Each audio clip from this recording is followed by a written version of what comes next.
तू सूरज है पगले फिरे क्यों, अंधकार से डरता है। तू तो अपनी एक किरण से जग प्रदीप्त कर सकता है, जग प्रदीप्त कर सकता है। देहरादून का शिविर बहुत अच्छा रहा, बहुत अच्छा। किसको बोलते हैं? 1600 भाई बहन दूर दूर से आए, पहाड़ों से उतर के आए। उत्तराखंड तो देवभूमि है, देहरादून उत्तराखंड की राजधानी है। दूर दूर से आए, बद्रीनाथ धाम के वहां से, चमेली जिला। हाँ, और कई बच्चों ने कहा बाबूजी बाबूजी बाबूजी हमारे यहां से केदारनाथ केवल 16 किलोमीटर दूर है, पैदल का रास्ता है, गंगोत्री से आए, यमुनोत्री से आए। आप श्री देख पा रहे हैं दृश्य नारायण सेवा संस्थान द्वारा संगठित नारायण गौमुख स्नेह सत्संग गंगोत्री धाम उत्तराखंड के। सूरज चांद सितारे हर प्यासा प्राण पुकारे, पर्वत गिरी और हिमालय खोले अंबर के द्वार। उत्तर काशी, जिस तीर्थ स्थल में मुझे रहने का अवसर मिला और जिस तीर्थ स्थल पर मैंने मार्कंडे ऋषि के दर्शन किए और शिव भगवान के दर्शन किए, जिन शिव भगवान ने कहा था काल वहीं रुक जा, काल वहीं रुक जा, मैं महाकाल तुझे आदेश देता हूं।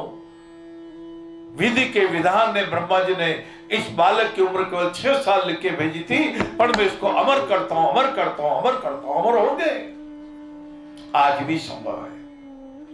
अमर होना नहीं है, क्या करना अमर होके?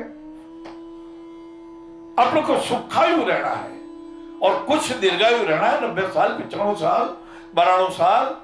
हमारे परम पूज्य सोहनलाल जी पुरविया साहब, नारायण स्वामी बहुत तपस्या की, उन्होंने तन मन धन से सेवा की। 92 साल की उम्र में उन्होंने अंतिम सांस लिया। कर कमल धन्य हो गए।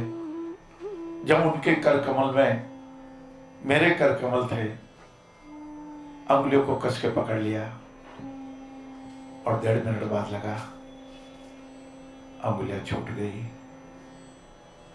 हंस का जीव था, अकेला चला,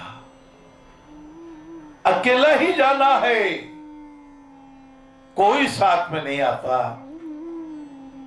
देहरादून का शिविर और रामचरितमानस के नवापरायण के विश्राम 9 पूज्य पिताजी 9 दिन तक नवरात्रि में, हर दोनों नवरात्रि में नवापरायण किया करते थे। अभी हमारे शांतिलाल जी चपलोद साहब, वो कह रहे थे बाबूजी रात को 1:30 बजे उठा और नवापरायण किया। धन्य है, धन्य वो महानुभाव जो मास पारायण करते हैं रामचरितमानस का। साधु चरित शुभ चरित कपासु। साधु का चरित्र जैसे कपास का पुष्प, साधु का चरित्र जैसे नवनीत मक्खन। परम पूज्य बापू जी के साथ में कबाले में जाया करता था। आपको कबाला क्या होता है? उस जमाने में जब मैं 10-12 साल का था, 57 की बात कर रहा हूं आपको, 57-58 में, तो हमारे बर्तन की दुकान थी। तो बारिश आने के कोई 2 महीने पहले, 1.5-2 महीने के लिए दुकान तो मंगल कर देते थे। तो बैलगाड़ी में सामान भर के, सारे बर्तन भर के, कबाले का सारे बर्तन भर के, कभी खेती खड़ा गए, कभी 4 गदिया गए, कभी हित्ता गए, कभी अमरपुरा गए। और वहां उन गांव में मंदिर के चबूतरे के वहां, पंचायत भवन के वहां, धर्मशाला तो उस समय गांव में होती कहां थी भैया, परंतु लोग बहुत स्वागत करते। पूज्य बापू जी को जानते थे। बापू जी बहुत सत्संगी है, बापू जी रामायण के भक्त है, गीता जी के भक्त है, माता पिता के भक्त है, जिन्होंने अपने पूज्य बड़े भाई साहब की सेवा के लिए अरबोपति दत्तक पिताजी को भी कहा, आपको दत्तक पुत्र और भी मिल जाएगा। लेकिन आपने मेरे पे बंदिश लगा दी। तुम्हारे बड़े भाई से कभी मिलना नहीं, तुम्हारे बड़े भाई को कभी पोस्ट कार्ड नहीं लिखना, यदि तेरे पत्र भी लिख दिया, फोन तो होते ही नहीं थे उस समय, फोन तो होते ही नहीं थे, होते थे तो लाइटनिंग फोन, कहाँ पैसा, कहाँ 8 गुना पैसा, हर जगह एक्सचेंज भी नहीं। तो बोले कि तेरे पोस्ट कार्ड भी लिख दिया तो मैं तेरे को दंड दूंगा। तो पिताजी ने कुछ दिनों बाद एक चिट्ठी लिखी, आपको दत्तक पुत्र और भी मिल जाएगा, आपकी बहुत सेवा करेगा। पर जिन एक मां के गर्भ से 2 बेटों ने जन्म लिया, एक मेरा बड़ा भाई देवीलाल 2-3 साल बड़ा, और आपने कहा पोस्ट कार्ड भी मत लिखना, इसको मेरा त्याग पत्र स्वीकार कर ले।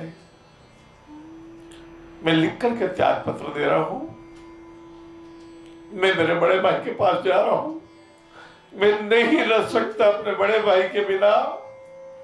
इतनी बंदिश से मत लगाइए, इतने बंधन मत डालिए कि कोई छटपट न उठे, अपनी तानाशाही को रोक लीजिए, सन की मत बनिए।